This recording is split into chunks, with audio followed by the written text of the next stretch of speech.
It's 1992. A man is waiting in line to enter the United States. He has a fake Swedish passport. His real name is Ahmed Ajaj. In his bag are 6 blue manuals and 2 videotapes. Meanwhile, another man is in the queue as well. He wears a 3-piece silk suit and carries a British passport, also fake. His real name is Ramzi Youssef. The two are accomplices. They have traveled all the way from Pakistan to New York to execute a sinister plan. The blue books include mixing formulas for explosives, and on the videotapes are instructional videos for building bombs. Together, they will launch a devastating attack on US soil. This is the often forgotten first attack on the Twin Towers.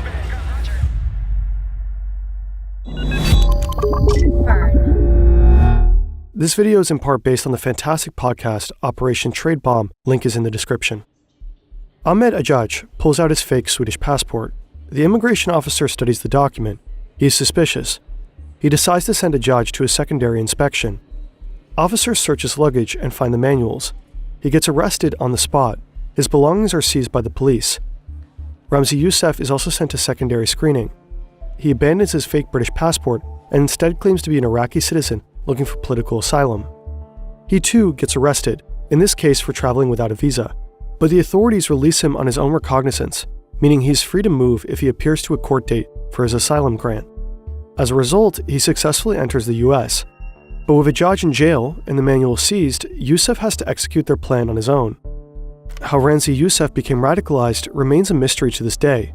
However, throughout his life, he came into contact with multiple radical Islamists, each likely influencing his extremist beliefs.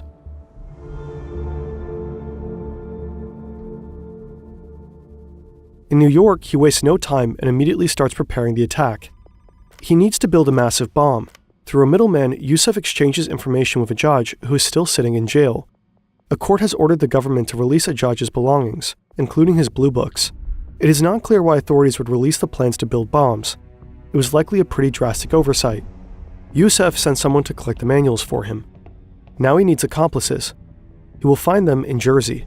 Youssef has a talent for manipulating people. He moves into a dormitory among members of the Islamic community. There he meets Mohammed Salameh, an illegal immigrant from Palestine. Salameh regularly attends a Jersey mosque known for preaching radical Islamist views. Around this mosque, Youssef recruits more people, all bound by a shared hatred towards America and its ally Israel. 3 new members, including a chemist, join his operation. Over the next few weeks, the group gathers the materials and chemicals needed to prepare the bomb. They keep everything hidden in a rented storage unit in Jersey. About 2 months after Youssef's arrival, the group rents a ground floor apartment. In this inconspicuous house, the group begins to assemble the device. The main ingredient is an explosive chemical called urea nitrate. Due to the toxic fumes, they wear surgical masks. The chemicals are very delicate. Over time, the wall paint changes from white to blue. The metal doorknobs start corroding. As detailed in the blue books, they add aluminum powder and other materials to increase the destructive power of the bomb. The apartment is a mess, but of course, you can't tell from the outside. Over months, no one realizes what these men are up to. No curious neighbors. Nobody. It's February 26, 1993. Their work is finally completed. Time for the next step. Carefully, the terrorists carry the parts piece by piece into a yellow van. Even the smallest mistake could cause a devastating explosion. An explosion they hope will cause the Twin Towers to collapse. We can only tackle sensitive topics such as this one thanks to our long-term partners. Brilliant is an incredible platform that helps you get smarter every day. There are thousands of interactive lessons in a variety of different fields like programming, science, and AI. Take the Manhattan skyline. Ever wondered how all those giant buildings were actually engineered? Brilliant science courses help you better understand the world around us and the technology that drives it. Interactive learning is an amazing way to learn new skills. With Brilliant's lessons, you can really deep dive into a topic without ever feeling overwhelmed. It's not only about memorizing, it's about honing your critical thinking skills through creative problem solving. If you want to try everything Brilliant has to offer for free for a full 30 days, check out brilliant.org/fern, click on the link in the description, or scan this QR code right here. Here across the Hudson River, they are standing over 400 meters tall, built from 200,000 tons of steel. They are the heart of the World Trade Center, a complex of 7 buildings in Lower Manhattan. When completed in 1971, they became the tallest structures in the world. The iconic skyscrapers shape the skyline of New York City. They are a symbol of the prosperity and power of the US. Inside, there is a vibrant world of commerce and international relations. It's a city within a city. 19 restaurants, 80 shops, and countless offices housing 430 companies from 29 countries. Every day, around 50,000 people go to work here. One of them is Janine Ali. Janine works as an office manager in finance. Her office is located on the 45th floor of the North Tower. It's lunchtime soon. The yellow van is driving through Manhattan, approaching its target. Inside sit Youssef and one of his accomplices. The van pulls into an underground parking garage of the World Trade Center. It stops in a no parking zone on level B2. The men get out of the vehicle and open the back. The rear compartment holds multiple large barrels, some cardboard boxes, and a long rope. One of the men lights the fuse. A few meters from the van, another car is waiting with another accomplice. Youssef and the other man jump inside. Just before the exit, a truck appears. The men get nervous. A few moments later, the truck finally moves. Tim Lang doesn't want to be here today, but he has to, for a 12:30 meeting on Wall Street. As he steps out of the vehicle and reaches for his jacket,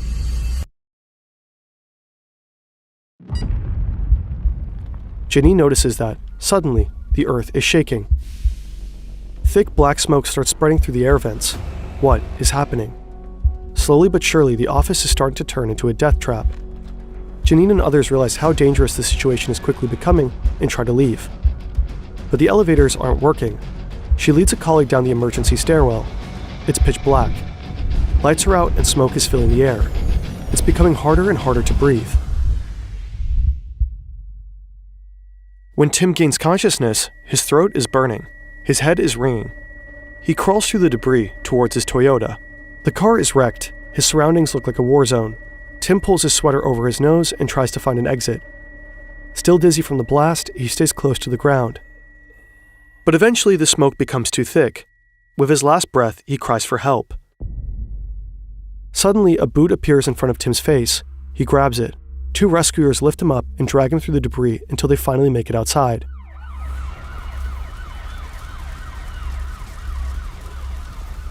Janine and her colleagues slowly make it down the stairs. Together, they count each step out loud to keep themselves from panicking. Then finally, they too reach daylight. As Tim and Janine walk out on the streets, they see smoke, firefighters, and faces covered in soot. They don't know it yet, but they just survived an enormous terrorist attack in the middle of the city. An attack aimed at the heart of America. The armada of police officers and firefighters at the scene evacuate 50,000 people. As the smoke starts to settle, the destruction of the bomb becomes clear. The blast created an enormous crater under the North Tower, a 60-meter deep and 30-meter wide hole going several stories deep. Because of the smoke filling the building, helicopters evacuate people from the rooftop. Ultimately, over 1,000 people are injured, mostly from inhaling toxins. 6 people lose their lives almost immediately, including a pregnant woman and her unborn child. There was a man still sitting in his car, and you could tell he was dead. But ultimately, the terrorist plan failed.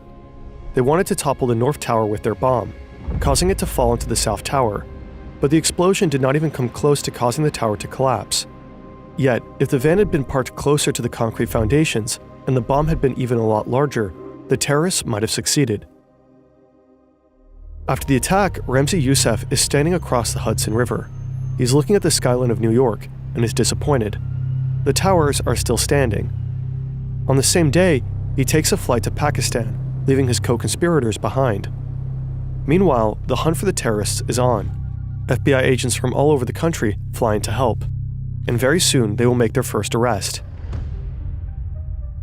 A bomb technician finds evidence in the debris, a twisted piece of metal from a car chassis. They find a vehicle identification number engraved on it. The FBI is able to trace this number back to the original car. It belongs to a Ford Econoline cargo van, registered to a rental company. It has a slightly unusual color, yellow. They quickly uncovered who rented the van: Mohammed Salameh. A few hours after the attack, Salameh enters the rental company office and walks up to the counter. He knows that the van was blown to pieces, but he needs the deposit money to flee the country. Salameh says the van was stolen and requests the $400 deposit. The employee tells him to file a report with the police and come back after that. A couple of days later, Salameh actually returns and tries again. Only this time, the employee at the counter is an undercover FBI agent. Salome tries to persuade the employee to refund his deposit. He's nervous, but since the van is missing, he only gets back half. In desperate need of money, Salome takes the $200 and leaves. Just outside the door, an armada of FBI agents and police officers are waiting for him. But Salome is just one guy, and the rest of the group is still out there. On February 27th, the day after the bombing, the New York Times receives a letter. "We are the 5th Battalion in the Liberation Army. Declare our responsibility for the explosion on the mentioned building." The letter contains multiple demands to the US. All aid to Israel and any interference in the Middle East should be stopped. The terrorists set an ultimatum. If our demands are not met, all of our functional groups in the army will continue to execute our missions against the military and civilian targets in and out of the United States. After Salome's arrest, the FBI searches his apartment and finds evidence that links him to the other conspirators. Ultimately, Salome's stupidity pulls the thread that uncovers the entire plot. Ahmadinejad finishes his sentence for passport fraud and is released from prison, but on March 9th, he is arrested again. The next day, a SWAT team raids the apartment of another member of the group, the chemist responsible for mixing the explosives. A third terrorist manages to escape to his hometown in Egypt, but local agents manage to capture him. After he confesses participation in the attack, he is extradited to the US, where he is taken into custody. All 4 co-conspirators are found guilty. They are sentenced to 240 years in prison. But one man is still missing, the mastermind behind the attack. In the summer of 1994, Yusef travels to the Philippines under a new name. This is the start of the so-called Bojinka plot. Bombs are to be placed aboard 12 planes bound to the US. The plan is being funded by supposed allies of the notorious Osama bin Laden. Global terrorism is reaching a new dimension. Yusef's plan is set to work in 2 stages. His conspirators board the chosen flight, plant the bombs underneath their seats, and get out at the first leg of the trip. A timer will detonate the bombs during the second flight. To ensure the airline bombs function as intended, Yusef assembles small explosives and conducts a series of test attacks. One bomb detonates in a movie theater in Manila, injuring several people. Another is planted underneath the passenger seat of an airplane. It explodes en route to Japan, killing a Japanese man. Yusef, on a relentless killing spree, plans to also assassinate Pope John Paul II during a scheduled visit to Manila. In January 1995, just 2 weeks before the group wanted to execute the Bojinka plot, something goes wrong while building one of the bombs. Concerned neighbors call the fire department. The police searches the apartment and uncovers stunning evidence: blueprints for the airline bombing plot and the plans for the assassination of the Pope. Evidence included a Bible, crucifixes, and priest clothing, all part of a disguise to be worn by a suicide bomber. Ultimately, Yusef's plans fail. Yet, he manages to escape, again, this time to Pakistan. About 1 month later, a student he had attempted to recruit betrays him to the authorities in Islamabad. Ramzi Yusef is captured at last. Federal agents transport him back to the US.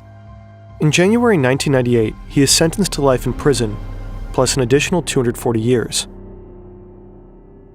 In March 1993, the South Tower reopens, followed by the North Tower 2 weeks later. Janine Ali, Tim Lang, and thousands of others go on with their lives and return to work in the World Trade Center. While Ramzi Yusef spends his days in a prison cell, his uncle Khalid Sheikh Mohammed is involved in planning a different attack.